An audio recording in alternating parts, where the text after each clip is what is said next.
Pemirsa, di balik lanskapnya yang indah, negara Swiss memiliki tempat spesial di hati umat Muslim. Hingga kini Islam menjadi agama yang terus berkembang di negeri palang merah ini. Kini Islam menjadi agama dengan penganut terbanyak setelah Nasrani. Meski masih merupakan minoritas, tentunya potret Ramadan di sana menarik untuk diketahui. Dan seperti apa keseruan berpuasa di sana, kita akan membahasnya bersama diaspora yang tinggal di kota Bern, Swiss. Sudah ada Bapak Desrial Anwar. Halo Pak Aal. Halo, selamat sore Mbak Mega. Iya, ini seperti memang indah sekali ya, karena Swiss ini terkenal dengan landscape-nya yang indah, yang luar biasa. Tampaknya seperti lukisan, ternyata ini benar-benar indah ya Pak di sana ya. Dan kita melihat ini bahwa Swiss ini berbatasan dengan Prancis, kemudian Italia, ada Jerman dan juga Austria. Ini bagaimana suasana berpuasa di sana dan juga bisa ceritakan bagaimana kehidupan Muslim di sana Pak Aal? Iya, terima kasih Mbak Mega. Jadi sebenarnya kalau kita lihat suasana puasa, hampir di wilayah Eropa seluruhnya, khususnya Swiss, itu tidak terlalu terasa. Mengingat umat Islamnya itu kan minim sekali ya, minoritas sekali, tidak nyampe 10%. Jadi mengingat kondisi yang demikian, kita tidak terlalu melihat adanya Ramadan atau di luar Ramadan, tetapi umat Muslimnya lah yang menciptakan sendiri nuansa itu pada komunitas masing-masing. Oke, terkait dengan kehidupan Muslim di sana, bagaimana perkembangannya di Swiss, Pak Aal?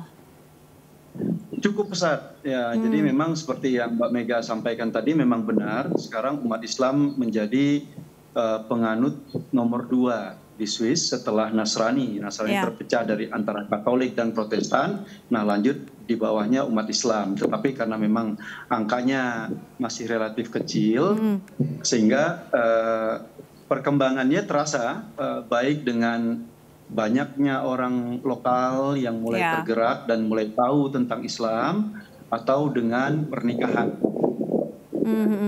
Apakah perkembangan? Ya. Apakah perkembangan Islam di sana ini perlahan, bertahap, atau memang secara signifikan berkembang di sana, Pak Aal? Saya berdasarkan pengalaman saya bisa bilang bertahap. Bertahap. Tidak yang naik eksponensial atau signifikan, tidak, tapi bertahap dan terus bertambah memang. Oke, baik. Seperti tadi Pak Aal membicarakan bahwa memang ini ketika berpuasa tidak terlalu kental, tidak terlalu terasa, justru malah umat Muslim ini coba untuk bagaimana cara menikmati puasa dengan baik di sana, dengan indah di sana. Nah, sepertinya apa yang dilakukan oleh umat-umat Muslim di sana? Apa saja aktivitas yang dilakukan untuk semakin kental rasa-rasa berpuasa di sana? Iya. Semuanya memang tergantung dari etnis masing-masing, karena di sini umat Islamnya itu ada terdiri dari Timur Tengah, ada terdiri dari orang Asia Selatan, ada orang Asia Tenggara, termasuk Indonesia khususnya yang paling besar di komunitas Asia Tenggara. Terus juga ada komunitas Balkan, jadi ada komunitas Bosnia, Kosovo, dan Macedonia dan lain sebagainya, juga Turki. Nah, masing-masing ini membuat cara seperti yang mereka biasa lakukan di negaranya masing-masing. Kayak kita Indonesia misalnya, ya kita adakan seperti tadarus, kita adakan kajian, beberapa komunitas mengundang ustadz, baik dari Indonesia atau dari negara terdekat lainnya. Juga buka puasa bersama dan taraweh.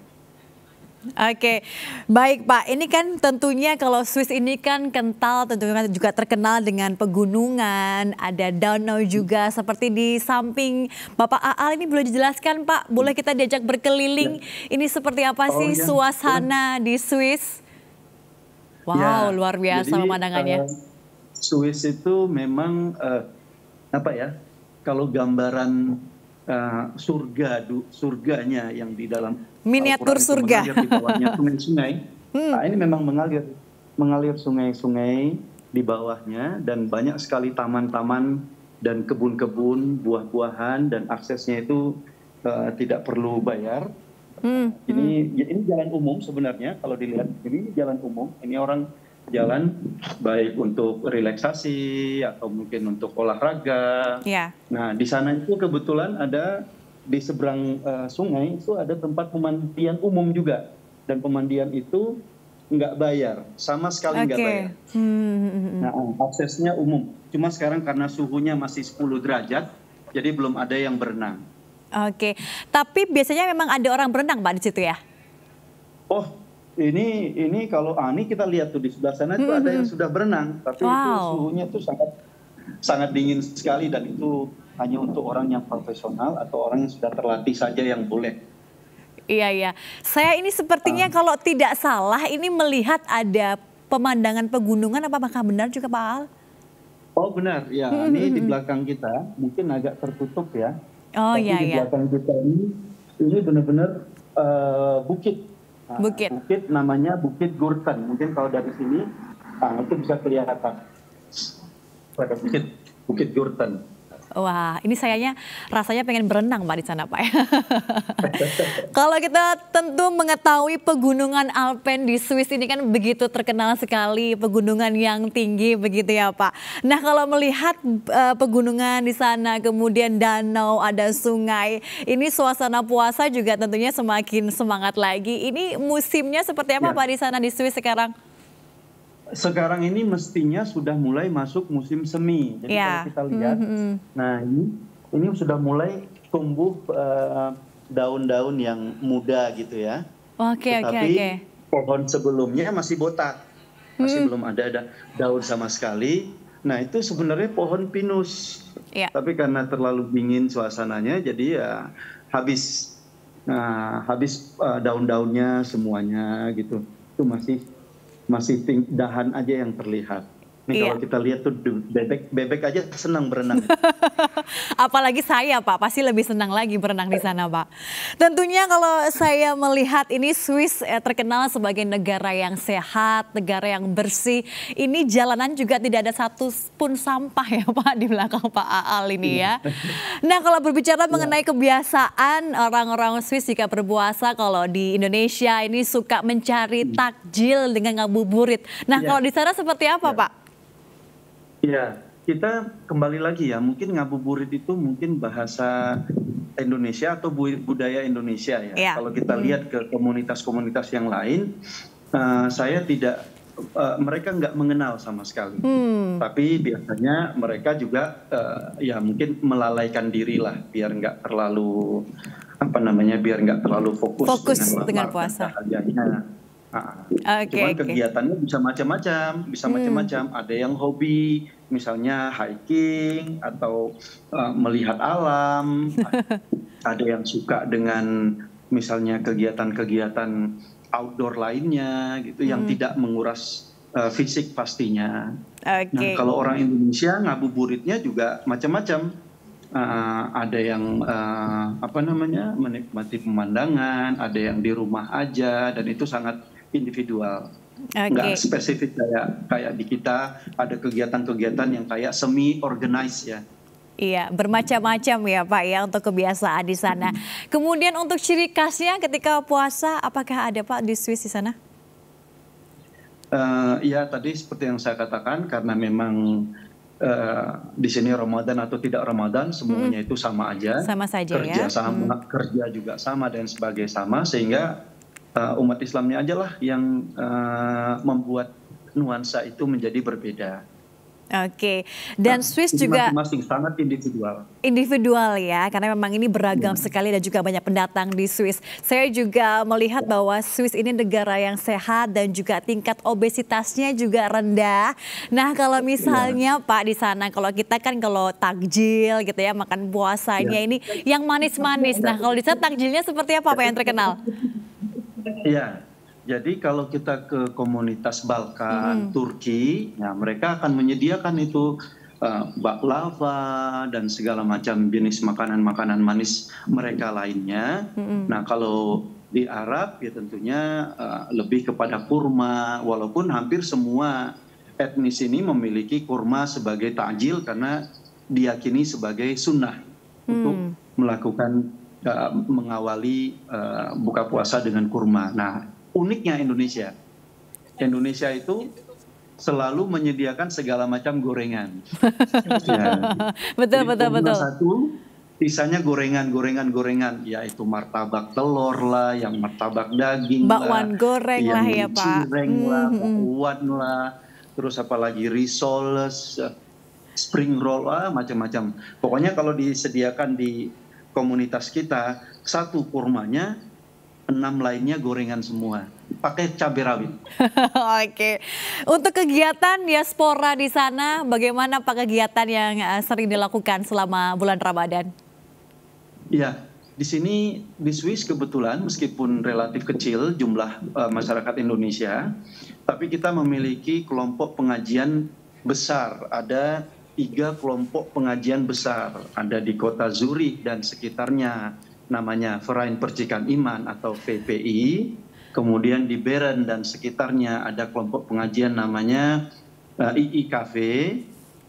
Dan yang ketiga, di kota yang besar yang ketiga, Jenewa dan sekitarnya termasuk perbatasan Prancis, itu ada KPI Nurul Iman. Nah, masing-masing kelompok pengajian ini ya ada yang mengundang ustadz khusus selama 1 bulan, sehingga full mereka melakukan kegiatan, mulai dari belajar mengajar Al-Quran untuk anak-anak, untuk dewasa, kemudian melakukan tadarus menjelang buka puasa atau kultum singkat, kemudian melakukan buka puasa khususnya di hari Sabtu dan Minggu, atau kayak kemarin Jumat juga, karena memang Jumatnya libur, jadi Jumat, Sabtu, Minggu bisa 3 hari berturut-turut mengingat suasananya memungkinkan. Terus juga biasanya kalau sudah buka puasa bersama dilanjutkan dengan taraweh. Adapun kalau memang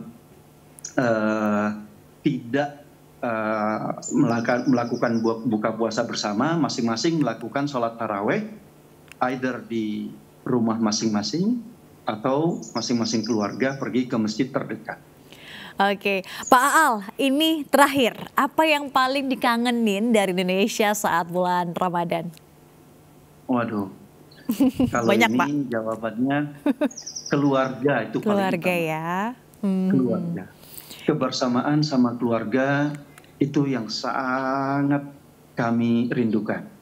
Walaupun teman-teman tentunya juga menjadi keluarga kan, tetapi keluarga yang benar-benar ada pertalian darah itu yang sangat kami kangeni. Yang kedua, nuansa menjelang buka puasa. Pasar-pasar yang di jalan, yang sudah nggak ada ramai sama ya Pak? Ya, nggak ada sama sekali. Terus juga mungkin kalau kita lihat di suatu daerah tertentu, itu ada kayak yang membangunkan sahur kan? Iya. Ya, kalau di sini memang karena nuansanya nggak ada dan nggak boleh berisik. Jadi Swiss itu di atas jam 10 malam, itu udah harus tenang ya? Sama sekali. Sampai nanti matahari terbit. Jadi sementara kita sahurnya kan sebelum subuh. Iya, jadi harus ada yang membangunkan ya Pak, yang berisik-berisik itu ternyata bikin kangen. Pak Aal tadi berbicara mengenai keluarga, kami memberikan kesempatan Pak Aal untuk bisa menyapa keluarga-keluarga di sini Pak, di Indonesia. Silakan Pak Aal. Iya, baik ya, buat keluarga saya, ibu saya, kakak, abang, adik khususnya yang kandung, dan juga kerabat-kerabat saya ingin mengucapkan selamat menunaikan puasa Ramadan tahun ini 1444 Hijriah. Semoga Allah menerima semua amal baik kita dan juga menjadikan kita orang yang menang nantinya di ujung bulan Ramadan ini. Amin, amin, amin. Terima kasih banyak Pak Aal dari Kota Bern, Swiss. Salam sehat selalu, semoga lancar puasanya ya Pak ya. Terima kasih Pak Aal dari Kota Bern, Swiss. Terima kasih Mbak Meg.